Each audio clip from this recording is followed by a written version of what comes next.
This is a presentation of Evmos' fees module with technical details about design choices. I implemented version 1 of the fees module as a volunteer effort for Evmos, and this summary is a volunteer effort for the Evmos community. The link to the slides is in the video description as well as the links to all my PRs. For a more in-depth analysis on how transaction fees can be used, see my video dedicated to this topic. Let's talk about fees. And you will see how the EIP 1559 transaction fee mechanism can be changed for chains with a smaller state. But to give an overview about Ethereum and EIP 1559, this EIP alleviates problems related to state growth by paying with deflation. What this means is that it incentivizes service providers like miners and RPC providers and block explorers, etc., to continue providing services if they have native assets, ETH. Because the value of ETH relative to itself is guaranteed to increase in time as state grows, because ETH gets burned with every new transaction. This EIP is also correlated with increased storage and state reading costs. But of course, this is a temporary solution. Real solutions are modularizing storage and paying for that storage service separately instead of burning the fee, or sharing the data or unloading the state to layer 2. But for a new EVM chain like Evmos, the state is small, so you can be more creative with how you use transaction fees while remaining compatible with EIP 1559 in a virtuous way. The fees can be burned, given to validators, given to smart contract developers, can be considered a protocol service fee and given to the community pool, or to pay for core dev salaries, or a combination of these options. Each can receive a percentage and or a flat fee, or can be capped to a maximum value. And again, this is a temporary but very attractive solution for incentivizing growth and valuable smart contracts. But the state will eventually grow, so while trying to preserve a small state for longer, to have these fee rewards for longer, we need to prepare for true solutions. This is the link where you can get the code references for the diagram that I will be showing you. And this is the link with some explanations about the design space, and you will find, for those who might not know, concepts related to EIP 1559, which has a base fee, which is a dynamic fee per block that can change dependent on how full the blocks are. From a user perspective, when you send transactions, you give a priority fee or a gas tip cap, which is the maximum gas price you want to pay the miner, and a max fee per gas, or also known as gas fee cap, which is the maximum gas price you want to pay in total. The actual cost of the transaction is given by multiplying the effective gas price that you will actually pay multiplied by the gas used for the transaction. And these are the code references for the next diagram, so you can follow in code the information from this diagram. This is a walkthrough of how fees work in Evmos and Ethermint. We start from the externally owned account, which is a normal account that sends a transaction.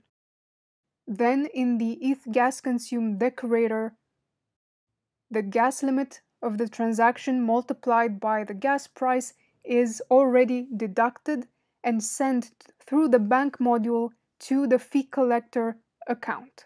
After the transaction is actually executed, we know the gas used and we refund the user with gas limit minus gas used multiplied by the gas price, also through the bank module. So now the rest of the fees are in the fee collector module.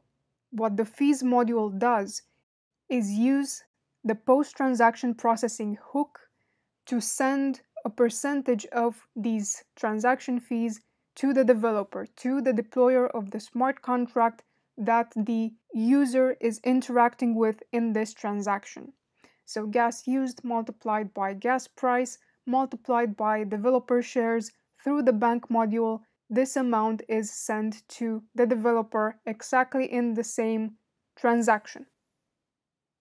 What happens next with the remaining amount that is in the fee collector at this point? At the beginning of a block, all balances are sent through the bank module to the distribution module. From this point, a community tax is put aside, and also the block rewards for the validators are calculated and set aside. And this happens not in the bank module, but in a temporary key value store. Because afterwards, the validators at some point they can withdraw the rewards, and they do that through the bank module. This is how the fees flow. And this is where currently in this version 1, the fees module has a hook to reward developers. So what do you need to do as a smart contract developer and deployer to register your smart contract to receive transaction fees? You do that with a Cosmos transaction for registering the contract. Only the smart contract deployer can register a smart contract. It can assign a different withdraw address than his own address, and he can cancel the registration. It is good practice to use another withdraw address that is ideally a wallet, and you can use the same withdraw address for multiple smart contracts that you have registered. If you use a smart contract that is not a wallet as a withdraw address, make sure that you can actually withdraw the funds from the contract. For the registration part, one of the issues that we had to solve was how to verify the deployer, how to verify that somebody has the right to register a smart contract. Some of the options can be a smart contract owner standard, but that requires developers to know how to implement the same standard so it can be used in the fees module. So you would not be able to accept contracts that were deployed without this standard. Then you can think about checking the deployment transaction and verifying by transaction hash that the account that registers the smart contract is the same as the deployer. But this is not a good solution for contracts created by other smart contracts, because it is not trivial to find these contract addresses hidden in internal transactions. And you have address derivation, which is the actual option that was implemented in version 1. And you have a description of address derivation in the Evmos documentation for the fees module here, but I will show you a visual representation of what address derivation means and who can register a contract. For example, we have two normal accounts, externally owned accounts, EOA1 and EOA2. And EOA1 creates this factory, factory 1. It deploys this factory, and this factory has the ability to create factory 2. And factory 2 has the ability to create contract 1 and contract 2. So let's say that in this example, EOA1 creates factory 1 with a nonce of 4, which means this is the 5th transaction that EOA1 sends. Next, factory 1 creates factory 2 with a nonce of 0, but this time the transaction is not sent and signed by EOA1, but by EOA2. So EOA2 signs and pays for the transaction that creates factory 2. Again, EOA2 signs and pays for the transaction that creates contract 1 through the factory 2 smart contract. And again, EOA2 signs and pays for the transaction that calls factory 2 to create contract 2. So this nonce is the nth contract created by factory 2. And this is how you derive the addresses. So the contract 2 address is derived from the first EOA1 account address combined with nonce 4 to determine the factory 1 address, and then this address combined with nonce 0 determines the factory 2 smart contract address. And then this address combined with nonce 1 determines the address of contract 2. So the only person who can register contract 2 is EOA 1. And the address derivation path needs to contain this array of nonces, 4, 0, and 1. If you think about it, this makes sense because when EOA 1 deploys factory 1, this contains all the code needed for creating factory 2 and contract 1 and 2.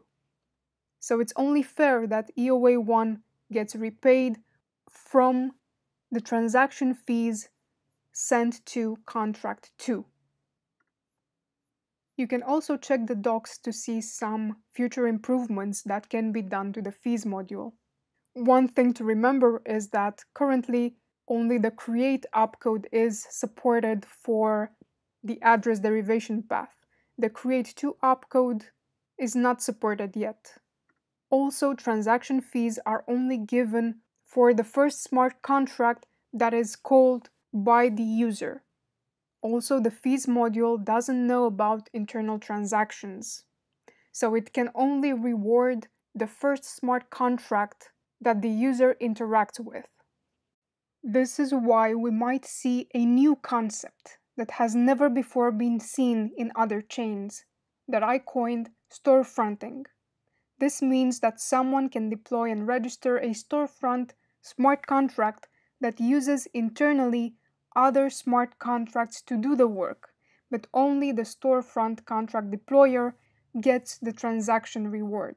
There is a technical solution to this, which is accounting for internal transactions based on the exact amount of gas consumed by each of those transactions to other external contracts, and also community education and the strong community preference to use smart contracts from developers who made the effort.